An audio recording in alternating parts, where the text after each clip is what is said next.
Kanji rice recipe. Traditional South Indian fermented rice dish. Step 1. Wash the rice. Wash the rice properly 2 to 3 times with clean water. Step 2. Boil water. Take a deep pot and add 5 to 6 cups of water. Bring it to a boil. Step 3. Cook the rice. Add the washed rice into boiling water. Cook on medium flame until the rice becomes very soft and slightly mushy. Step 4. Cool the rice. Turn off the flame and let the rice cool completely. Step 5. Ferment overnight.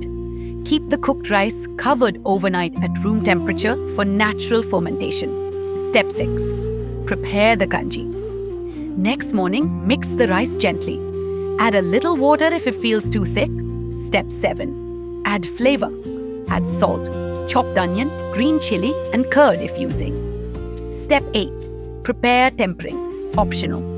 Heat coconut oil or ghee in a small pan. Add cumin seeds and curry leaves. Pour this tempering over the kanji rice. Step 9. Serve fresh. Serve chilled or at room temperature. Traditional kanji rice is not just food. It is an ancient Indian comfort meal filled with simplicity, nutrition, and cooling goodness. Perfect for healthy living and natural digestion.